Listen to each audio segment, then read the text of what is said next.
যে আমার মা আমার বাবা মারা যাওয়ার আগে আসে নাই কেন, সেটাই। ওর মায়ের উপরে ওদের অভিযোগটা কি, যে একটাই অভিযোগ যে ওর বাবার সাথে ডিভোর্স হয়ে যায় 1 বছর আগে।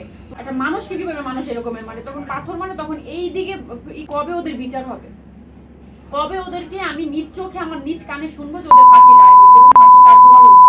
আমি ওই দিন মানসিক ভাবে, আমার মামা মারা গেছে 1 বছর হয়েছে, মানুষ জানে যে আমি আসলে কত রকমের মানে আমি কত যুদ্ধ করতেছি। মিডিয়ার সামনে আমি ওপেনে সব আসামিদেরকে চ্যালেঞ্জ করে বলতেছি। তো আমার আসলে কি এমন পাওয়া থাকতে পারে, কি এমন চাওয়া থাকতে পারে, এমন কি এমন আমার ভিতরে এমন কোন শয়তানি থাকতে পারে যে যার কারণে আমি এরকমের করব। দেখেন, আমি অনার্স শেষ করছি, মাস্টার্সে ভর্তি হয়েছি এবং আমি ইনশাল্লাহ ফিউচারে বিসিএস দেওয়ার ইচ্ছা আছে। আমার ইচ্ছা বলতে আমি প্রিপারেশন নিচ্ছি। তো বিষয় হচ্ছে আমি একটা শিক্ষিত মেয়ে হয়ে অবশ্যই কোনো খারাপ বা কোনো মানে ওদের ক্ষতি হোক বা ওদেরকে মানুষ বলুক যে না ছেলে মেয়ে দুটো বেদক হয়েছে, এরকমের কোনো ইন্ট্রোডাকশন আমি ওদের দিব না, কোনো সাজেশন আমি ওদেরকে দিব না। এটা প্রথম আপনাদের মাথায় নিতে হবে। এবং আরেকটা কথা হচ্ছে এই যে আমি যুদ্ধ করতে করতে মানে এই পর্যায়ে আসছি, এখন বিচারে আমি একমাত্র আমার যুদ্ধ ওই দিনই শেষ হবে যেদিন এই বিচারটা সম্পন্ন হবে, রায় হবে, সেদিন আমি একমাত্র মানসিকভাবে শান্তি পাবো। আর কেন এখন বলতে পারেন যে তোমার মামার জন্য এত টান টান কেন, কি কারণে হয়েছে? সেটা হচ্ছে কি, আমার মামার আমি প্রথম ভাগ্নি। আমার মা আমার মামারে একদম ছোটবেলা, আমার নানু মারা গেছে, আমার মামা যখন ছোট তখন আমার নানু মারা গেছে। তো আমার মা সন্তানের মতো তার ভাইরে লালন পালন করছে এবং আমার মা কিন্তু বিয়ে হয়েছে আমার মায়ের স্বামীর সাথে, কিন্তু তার ভাই মানে ভাইরে নিয়েই থাকছে। তো ওই সুবাদে আমার মা, আমি যখন হই, আমার হওয়ার পর আমার মামা তারে ধরেন আমার মা যদি আমার সাথে রাগারাগি করতো, আমার মামা আমার নিয়ে বাসা থেকে বের হয়ে যেত, আমার মায়ের সাথে তর্ক করতে, তুই আমার মাইয়ে মাস। তো আমার মামা যে একটা ভালোবাসা দিছে আমারে, এটাই তো আমি বলতে পারি না।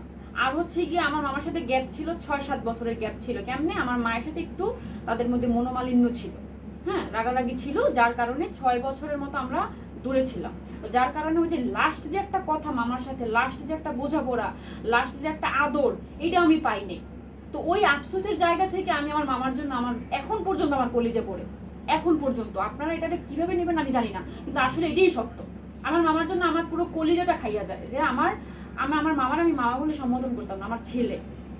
আমার মামার আমি যখন মামা ডাকতাম, আমার মামা আমারে বলতো, এই আমার সোহাগ বলে ডাক দিবি, আমার তুই তুকারি করবি, কারণ আমার মা আলেয়ার পর তো তুই, মানে আমার নানির নাম আলেয়া। তো আমার নানি মারা যাওয়ার পর আমার নানি আমার এই মামারে আমার হাতে তুলে দিয়েছে যে তুই হলো গিয়ে ওর মা, কারণ আমি তার প্রথম ভাগ্নি।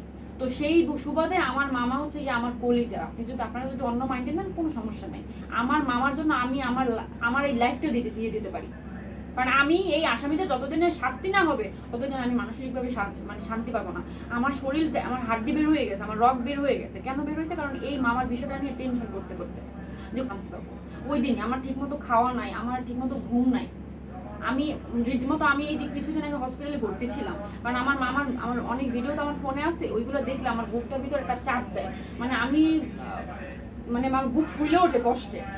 কারণ আমার আসলে না রাগের কারণে আমার চোখে পানি আসে না। অনেকে বলে যে চোখে কান্না করলে তো সবকিছু সমাধান হয় না, কিন্তু আমি আসলে আমার রাগের কারণে আমার চোখের পানি। মানুষ আবেগে অনেক কথা বলতে পারে, অনেক কথা বলতে পারে। বিষয়টা হচ্ছে এই যে ছেলে মেয়ে দুইটা আজকালকার জামানায় কোন মানুষটা একটা মানুষের দায়িত্ব নেয়? কোন মানুষটা? কারণ আমরা কেন নিছি জানেন? কারণ আমার মা হচ্ছে এতিম এবং আমার যে হাজবেন্ড উনিও হচ্ছে এতিম।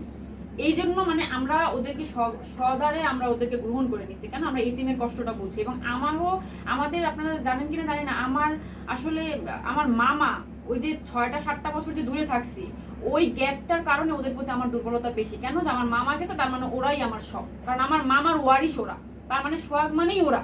এই জন্য ওদেরকে আমি চোখে চোখে রাখি। কেন? যে আমার মামার একটা স্বপ্ন ছিল যে তার ছেলে মেয়েদেরকে মানুষের মতো মানুষ করবে। আমি জাস্ট আল্লাহর কাছে একটাই, মানে আর কারো কিচ্ছু বলার দরকার নাই, শুধুমাত্র আল্লাহ যদি আমাকে বলে যে না ইতিমের পাশে আমি ছিলাম, আল্লাহ যদি আমাকে পুরস্কৃত করে, সেটার জন্য আমি আমার সেটাই সার্থক, আর কিছু না। তো বলছি যে বিষয়টা আমি অভিমানের থেকে আমি তাদের অফ ক্যামেরায় কয়েকটা কথা বলছি, ওইগুলো তারা যে অনিয়ার করবে সেটা আমি বুঝতে পারি নাই। আর দ্বিতীয় কথা হচ্ছে ওই 1 বছরের পরে কেন ওদের সাথে, মানে 1 বছরের গ্যাপটা ওদের সাথে তেমন কন্ট্যাক্ট ছিল না। তো না থাকার কারণে ওই 1 বছরটা ওদের ভিতরে একটা আক্ষেপ তৈরি হয় ওর মায়ের প্রতি। হ্যাঁ, এইটাই রিজন, আর কোনো রিজন নাই। তো এই আক্ষেপের কারণে ওর মায়ের প্রতি ওদের অভিযোগটা এবং অভিমানটা, ওই জন্য ওরা আসলে ওর মাকে একসেপ্ট করতেছিল না। এই জন্য ওর মাও আসলে এটা মেনে নিতে পারতেছিল না যে তার সন্তান কেন তাকে একসেপ্ট করতেছে না। এই কারণে তাদের সন্তান এবং মায়ের ভিতরে যে গ্যাপটা, আমাদের সাথে কিন্তু কোনো গ্যাপ নেই। এবং আমি কেন বলছি সেটা হচ্ছে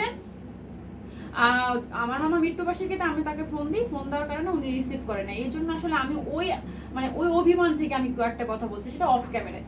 হ্যাঁ, আসলে ওটা কিন্তু অন ক্যামেরায় না। এবং আপনারা সবাই জানেন যে মানুষ পরিবারের ভিতরে খুঁটিনাটি সমস্যা থাকবেই থাকে। জি না, আমার কেউ কিছু আমাদের শিখিয়ে দেয়নি। আমাদের যেটা মানে আমার নিজের মুখ থেকে যেটা বের হয়েছে আমরা সেটাই বলছি। এবং আমাদের যে অভিমানটা হয়েছে যে জায়গা থেকে, আমি সেই জায়গা থেকে বলছি। কেউ কেন শিখিয়ে দিতে চাবে? তাদের খেলে কোনো কাজ কাম নেই যে তারা শিখিয়ে দিতে যাবে?